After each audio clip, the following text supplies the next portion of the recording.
प्यारे साथियों, आप सभी का स्वागत करता हूं अपने एमआरएस स्टडी परिवार में। तो डियर, आज की इस वीडियो में मैं यहां पे बात करने वाला हूं। जैसा कि आपको पता है कि सिविल इंजीनियरिंग की क्लासेस मैं आप लोगों को ले रहा था और उसके अंतर्गत हम लोग पढ़ रहे थे रेनफोर्समेंट सीमेंट कंक्रीट यानी आरसीसी जो सब्जेक्ट आता है उसके बारे में। तो उसमें हमने कई सारे टॉपिक्स के बारे में डिस्कस किया और आप लोगों के साथ शेयर भी किया। अब हम यहाँ पे चर्चा करेंगे आज का जो हमारा पॉइंट्स है, लोकल बॉन्ड स्ट्रेस और फ्लेक्सुरल बॉन्ड। इससे हम स्टार्ट करेंगे और कई सारे टॉपिक्स को वन बाय वन हम लोग जो है डिस्कस करेंगे। तो यहाँ पे जो फ्लेक्सुरल बॉन्ड है इसका फॉर्मूला क्या होता है? तो tau b d is equal to shear force at section divided by total perimeter of bar, जो कि इनटू लीवर आर्म आपका होता है। एन जो है नंबर ऑफ बार्स और जेड जो है लीवर आर्म को रिप्रेजेंट करता है। टोटल पेरीमीटर ऑफ बार, बार का पेरीमीटर निकालने के लिए N into pi into phi, ये जो है आपका होता है total perimeter of bar. Development length of bar in tension, development length of bars in tension. तो जो रिलेशन होता है between development length and resisting moment at any beam section, वो होता है आपका l d is equal to m one by v is equal to sigma s t into a s t into z divided by v, जहाँ पे m one is equal to होता है sigma s t a s t into z. ये formula होता है m one का। जो designed drawing stress है should not exceed its permissible limit. जो डिजाइंड ड्राइंग है, डिजाइंड ड्राइंग स्ट्रेस है, वो एक्सीड नहीं करना चाहिए उसके परमिसिबल लिमिट के। It should be l d less than equal to m one by v, l d less than equal to m one by v. Development length due to flexure, जो development length होता है due to flexure, l d less than equal to m one by v plus l naught. L naught जो है encourage length होता है हमारा due to hook, जो कि मैक्सिमम होता है या तो डी या फिर 12 फाई। इन दोनों में से जो भी वैल्यू हमें मैक्सिमम देगा उसको लेकर चलेंगे। Due to over safety of simply supported beam, due to over safety of simply supported beam, the value of m1 by v, the value of m1 by v is increase by 30%, है ना। वो increase होता है कितना? 30% जो है वो आपका इंक्रीज करता है।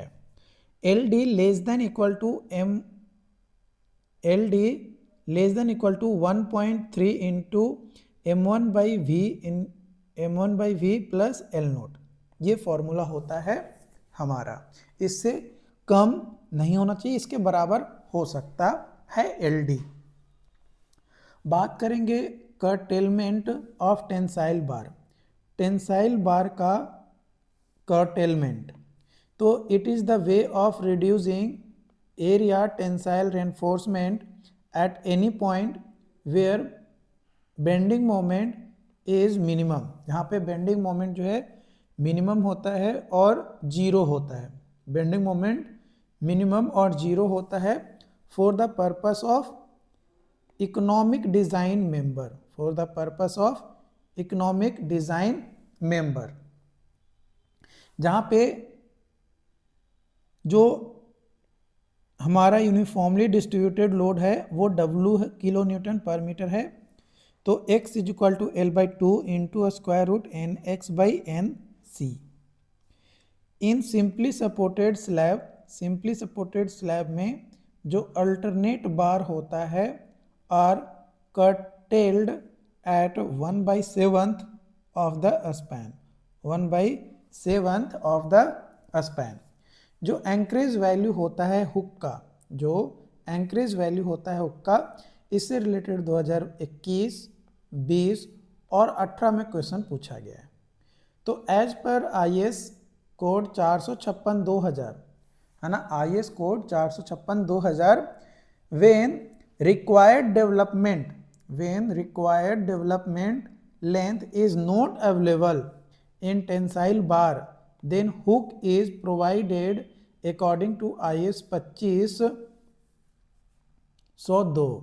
अकॉर्डिंग टू IS 2502 जो रेडियस है हुक का इज टेकन एज K5 है ना, जो रेडियस होता है हुक का वो लिया जाता है एज ए K × 5। K जो है 2 होता है फॉर माइल्ड स्टील बार और K इज इक्वल टू होता है फॉर HYSD स्टील बार है ना, HYSD स्टील बार के। जो लैप लेंथ होता है ना, लैप लेंथ जो होता है इन रेनफोर्सिंग बार में जो लैप लेंथ होता है ये ओवरलैपिंग लेंथ होता है दो रेनफोर्समेंट बार का, ताकि इंश्योर किया जा सके सेफ्टी और इफ़िशिएंट ट्रांसफ़र ऑफ लोड को, सेफ्टी और इफ़िशिएंट ट्रांसफ़र ऑफ लोड को from one bar to another, मतलब एक बार से दूसरे बार तक। बात करें लैप लेंथ की तो lap length is equal to 55, जहाँ पे 5 जो है डायमीटर होता है रेनफोर्सिंग बार के, जहाँ पे 5 जो है डायमीटर होता है रेनफोर्सिंग बार के, ठीक है। लैप लेंथ इन टेंशन में लैप लेंथ कितना होगा, तो for flexural tension which ever is more LD या फिर 35, इन दोनों में से जो भी मैक्सिमम वैल्यू देगा वो हमारा लैप लेंथ हो जाएगा। For direct tension which ever is more है ना, 2LD या फिर 35, इन दोनों में से जो भी ज़्यादा होगा वो होगा। और straight lap length of reinforcing bar है ना, जो स्ट्रेट लैपिंग लेंथ है of reinforcing bar must be greater than आपका 200 या फिर 15/5 है ना, 200 या 15/5, इन दोनों में से जो मैक्सिमम वैल्यू हमें देगा वो हमारा कहलाएगा स्ट्रेट लैपिंग लेंथ। क्या कहलाएगा, straight lapping length. Lap length in compression में अगर लैप लेंथ देखें तो इससे रिलेटेड 2020 में क्वेश्चन पूछा गया है ना, 23 में क्वेश्चन पूछा गया है, 21 में क्वेश्चन पूछा गया है, 2017 में क्वेश्चन पूछा गया है और 2011 में क्वेश्चन पूछा गया है। The value of lap length in compression which ever is more LD या फिर 24/5 है ना, LD या फिर 24/5, इन दोनों में से जो भी मैक्सिमम वैल्यू हमें देगा वो कहलाएगा लैप लेंथ इन कंप्रेशन।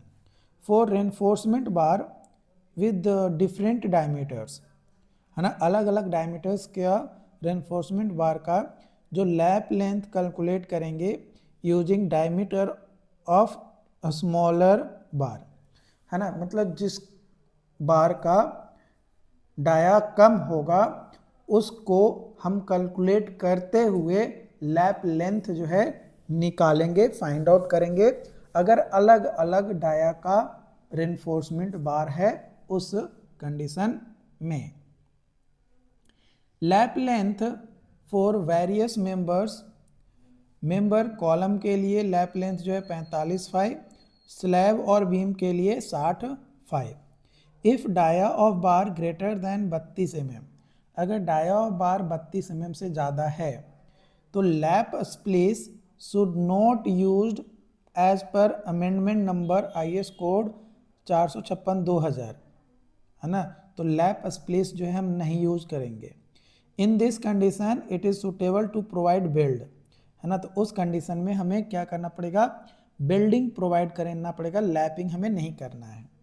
इससे रिलेटेड 2022 और 17 में क्वेश्चन पूछा गया है।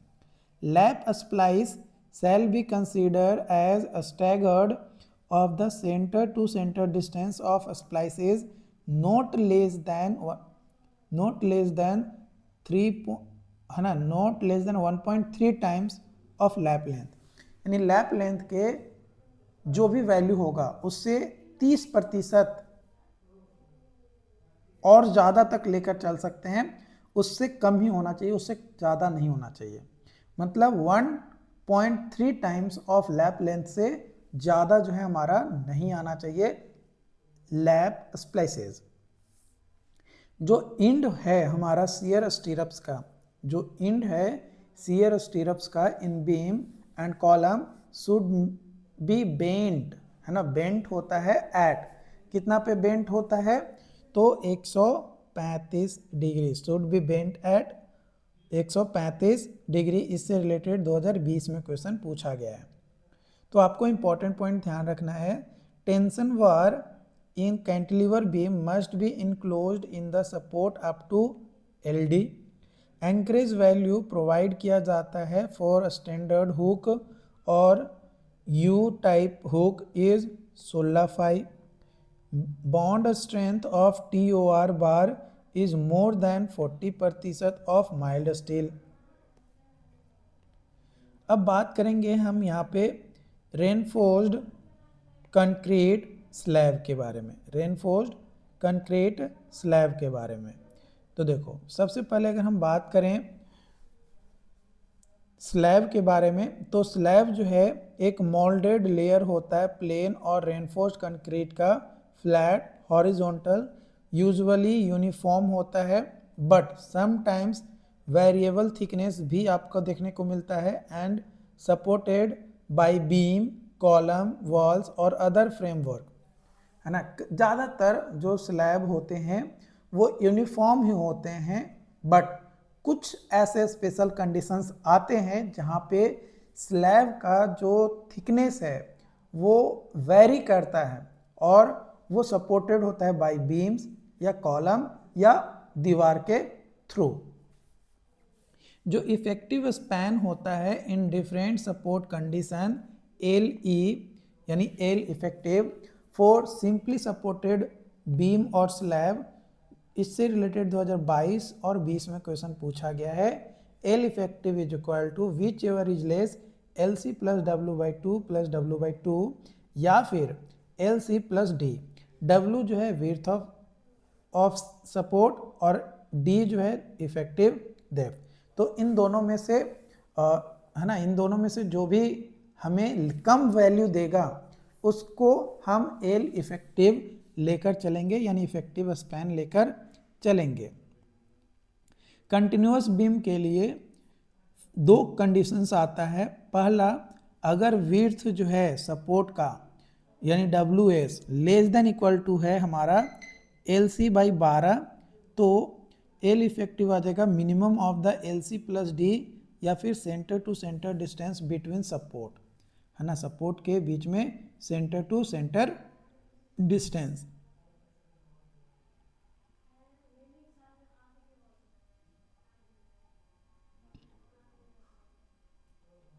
ठीक है। और दूसरा कंडीशन है कि इफ विड्थ ऑफ सपोर्ट यानी WS बड़ा है हमारा LC/12 से, तो L इफेक्टिव आ जाएगा minimum of the LC plus 0.5 into D या फिर LC is equal to 0.5 into B। तो इन दोनों में से जो भी मिनिमम वैल्यू हमें देगा वो हमारा कहलाएगा यहाँ पे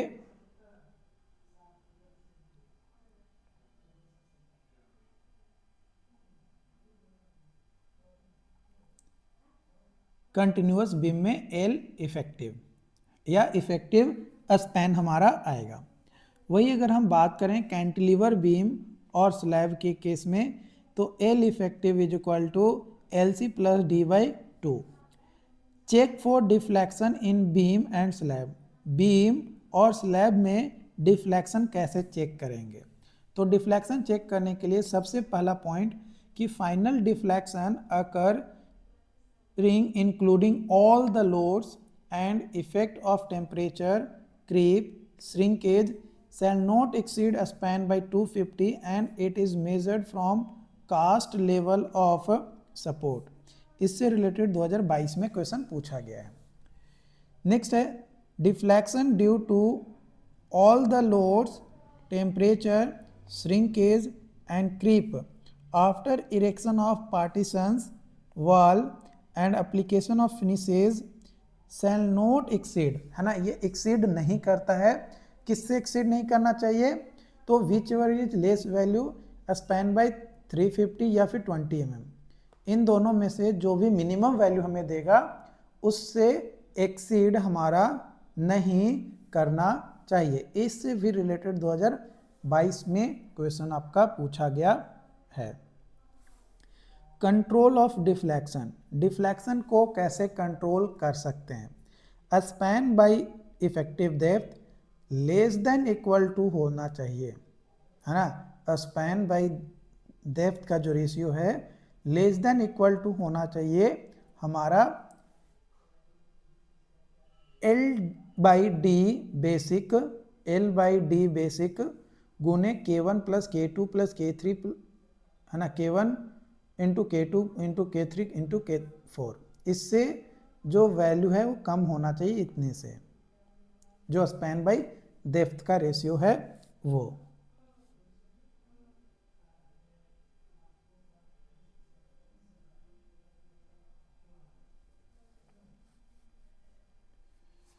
जहाँ पे K1, K2, K3 and K4 जो है ये करेक्शन और मॉडिफिकेशन और रिडक्शन फैक्टर हमारा होता है।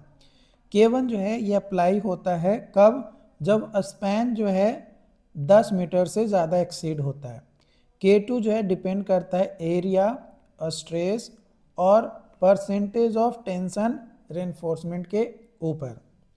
This factor allow to make shallow members by increasing area of tension reinforcement। K3 जो कि डिपेंड करता है percentage area of compression of steel. K4 it is the reduction factor which depends the ratio of wave width to flange width in case of flanged beam।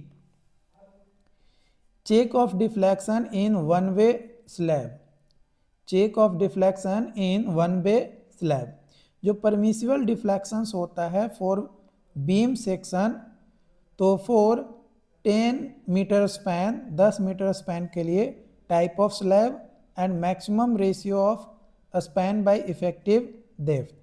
तो one way slab के लिए 30, to way slab के लिए 35, continuous slab के लिए 40 और cantilever slab के लिए 12 हमारा होता है।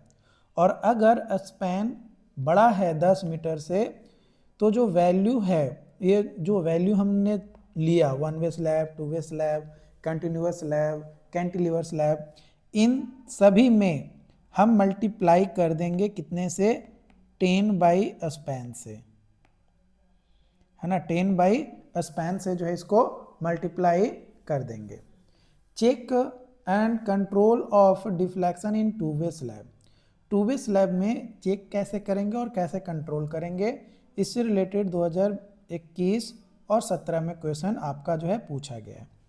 Support condition, basic ratio of span to gross depth, simply supported two way slab and continuous two way slab, mild steel and HYSD and TMT bars. तो माइल्ड स्टील जो कि 35 होता है simply supported two way slab के लिए, और continuous two way slab के लिए 40 होता है। HYSD बार है तो simply supported two way slab के लिए 28 और कंटिन्यूअस टू वे स्लैब के लिए 32, ये आपका होता है। This value is taken 80% in case of HYSD and TMT bars. जो कंडीशन होता है लोड का वो ग्रेटर देन नहीं होना चाहिए 3 kilo newton per metre square से, और स्पैन जो है ये बड़ा नहीं होना चाहिए 3.5 मीटर से, है ना, 3.5 मीटर से बड़ा नहीं होना चाहिए। टाइप्स अगर हम देखें एंड सपोर्ट का स्लैब के केस में, तो सिंपली सपोर्टेड स्लैब के लिए free end of slab supported on wall, और ये दो तरीके का होता है। Corner held down, in this case due to partial stability at middle point of slab bending moment reduced but in corner tension produce, है ना। तो इसमें कॉर्नर टेंशन जो है प्रोड्यूस आपका होता है। Corner not held down, corner not held down, in this case corner free from hugging, है ना। कॉर्नर जो है हॉगिंग से फ्री होता है। बात किया जाए कैंटिलीवर स्लैब की, तो वन एंड फिक्स्ड होता है और अदर एंड जो है फ्री होता है। निगेटिव मोमेंट प्रोड्यूस होता है हमारा कैंटिलीवर स्लैब में, जिसके कारण से जो मेन रेनफोर्समेंट है is provided on the top portion of slab, है ना। तो जो मेन रेनफोर्समेंट है वो टॉप पोर्शन ऑफ स्लैब में प्रोवाइड करते हैं, जो कि एबव न्यूट्रल एक्सिस होता है। फिर आता है आपका कंटिन्यूअस स्लैब। जो स्लैब है वो एक्सटेंड करता है ओवर 3 और मोर सपोर्ट, है ना, 3 या उससे ज़्यादा सपोर्ट पे इन ए गिवन डायरेक्शन, तो वो कहलाता है continuous slab. When single jointed slab supported eight more than 2 support, माने 2 से ज़्यादा सपोर्ट पे सिंगल जॉइंटेड स्लैब अगर रन कर रहा है तो उसे हम बोलते हैं कंटिन्यूअस स्लैब। उसे क्या बोलते हैं? कंटिन्यूअस स्लैब जो है बोलते हैं।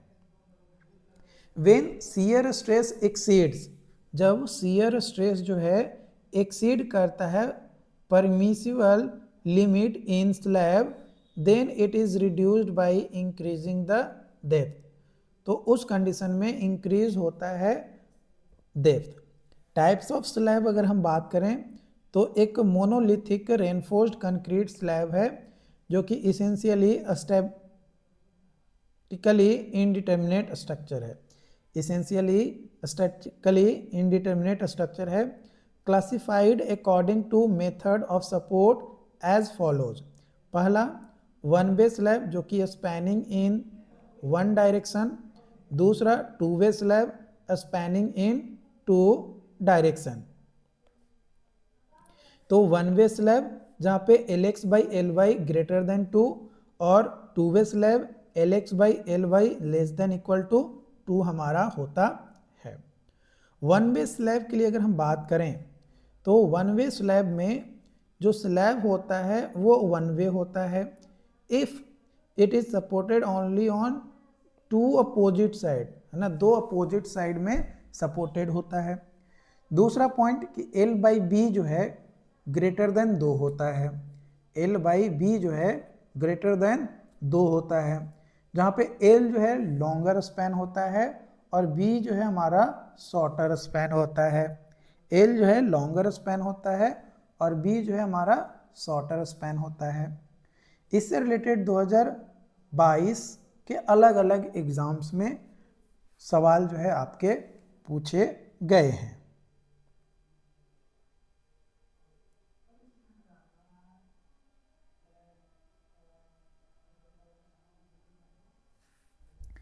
तो देखो यहाँ पे आपका जो है फिगर के माध्यम से समझाया गया है कंटिन्यूअस स्लैब का बी सेक्शन, यहाँ पे बी सेक्शन यहाँ पे दिया गया है, ये है ना। ये Lx1, Lx2, Lx3 ये मोमेंट स्टील और टेम्परेचर स्टील को रिप्रेजेंट कर रहा है ना।